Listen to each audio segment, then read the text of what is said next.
Allez, salut à tous, c'est Cal et bienvenue dans cette nouvelle revue. Alors aujourd'hui, nous allons regarder l'Elasmosaurus. Alors, Elasmosaurus, plésiosaure bien connu, un des plus fameux, réputé pour son long cou. Alors, on va commencer avec l'aspect, comme d'habitude, l'aspect global général de la figurine. La première chose que je constate, c'est qu'elle a quand même des couleurs qui sont très simples, hein. On n'est pas dans quelque chose de super sophistiqué. Donc ça, on va se contenter d'un brun, d'un vert assez foncé pour la partie supérieure du corps et le dessous du corps qui est couleur sable. Donc c'est très très simple, hein. Il n'y a pas du tout de couleur, il n'y a pas du tout de dégradé sur cette figurine. C'est vraiment très simple. Ensuite, si on le regarde un petit peu comme ça de profil, on s'aperçoit que, alors de profil, peut-être, ouais, peut-être que l'on voit, peut-être un peu mieux là. Mais voilà, si on le regarde comme ça, on voit que les nageoires avant sont un peu plus relevées que les nageoires arrière. Ce qui laisse, enfin, ce qui indique clairement, même quand on le regarde un petit peu de face comme ça, hein, on voit que les nageoires avant sont plus hautes que les nageoires arrière. Donc ce qui suggère une pose dynamique, hein. Donc l'animal est en mouvement, il n'a pas les quatre nageoires au même niveau, donc voilà, ça donne un petit côté, en mouvement qui n'est pas des plus, agréables. Au moins la pose n'est pas statique, hein. Il y a une impression de mouvement et c'est ça qui est bien. Le fait que le cou soit aussi, lui aussi, il n'est pas rectiligne, hein. Donc il est un petit peu une forme de S, un petit peu un S étendu, sinueux. Donc l'animal est en train de, ouais, on va dire, vu qu'il a la gueule ouverte, il est en train de chasser. Alors au niveau de la tête, ben, on retrouve un petit peu cette espèce de trait qui est un petit peu, enfin, derrière le crâne, qui est un petit peu la même couleur que le dessous du corps. Donc c'est un petit rappel. Au niveau des yeux, ben, les yeux ont la même couleur finalement que cette espèce de trait, avec la pupille noire au milieu. Sur le dessus du nez, on voit les deux petits trous qui servent de narines. Donc là c'est plutôt bien fait, les dents sont sculptées aussi, sont peintes. L'intérieur de la bouche, bon là on ne le verra certainement pas, mais l'intérieur de la bouche est sculpté, donc on voit la langue, de l'animal.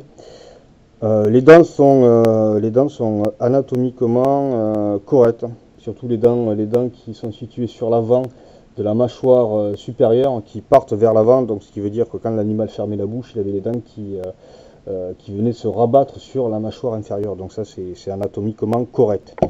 Sinon, niveau sculpture, honnêtement, il n'y a pas énormément de choses, hein. C'est vraiment très très très très très classique, certainement une des figurines de chez Safari qui est le moins sculpté. Il y a quelques petits détails ici au niveau de la queue, on voit des espèces de stries. De l'autre côté, on en voit aussi au niveau du bout de la queue là. Mais sinon, à part ça, c'est vraiment très léger. Il n'y a pas réellement de travail de sculpture là-dessus, quoi. Bon, le travail sur la peau est plutôt bien fait. Il y a quand même quelques détails, mais je trouve que c'est un petit peu gâché par cette peinture qui est à mon goût trop sombre. Donc niveau sculpture, c'est pas le top. Bon, après, c'est pas non plus, comment dire, c'était pas le genre d'animal qui avait énormément de particularités musculaires, mais je pense que ça aurait mérité quelques détails, notamment ici, bon, même s'il y en a quelques-uns, hein, au niveau de l'emboîtement de la nageoire sur le thorax, on voit quelques petites striures, hein. Mais sinon, la figurine en elle-même est plutôt simple. Elle est pas pour autant ratée, hein, c'est pas ce que je suis en train de dire, hein, mais c'est que peut-être que voilà, ça aurait pu mériter un peu plus de travail au niveau de la sculpture. Mais la figurine en elle-même est plutôt réussie. Alors on va passer, alors je vais l'éloigner un peu, voilà. On va passer maintenant aux mesures. Alors, cette figurine, bon forcément c'est un reptile marin, donc l'épaisseur du corps n'est pas stratosphérique. Donc en hauteur, on est sur une figurine qui fait 3,5.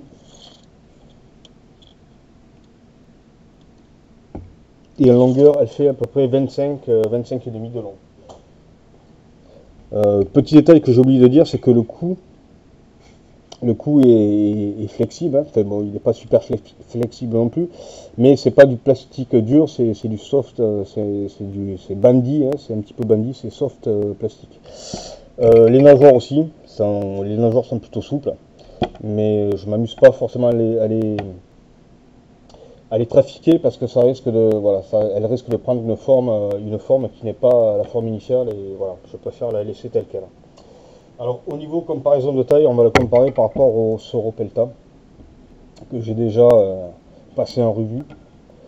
Euh, donc on voit que voilà, niveau longueur, on n'est pas au niveau, on n'est pas à l'échelle bien sûr, hein, on n'est pas du tout à l'échelle, mais ça vous donne une petite idée de la taille de l'animal quoi. Voilà. Donc je dirais que bah, le contrat est rempli parce que finalement sur l'esthétique générale de l'animal, on est fidèle à ce qu'était l'Elasmosaurus. Maintenant, voilà, moi je ne cache pas que j'aurais aimé un peu plus de travail de sculpture et une couleur qui soit un peu différente parce que là je trouve que ça fait quand même assez simpliste et c'est dommage. Surtout que les Elasmosaurus sont pas forcément surreprésentés par rapport aux plésiosaures classiques. Donc c'est dommage, mais bon, au moins ça a le mérite d'exister. Et puis la figurine, bon voilà, comme je dis, même s'il n'est pas extraordinaire, elle n'est pas non plus à jeter à la poubelle. Voilà. Bah, écoutez, ce sera tout pour aujourd'hui. Puis je vous dis à la prochaine. Allez, ciao, ciao.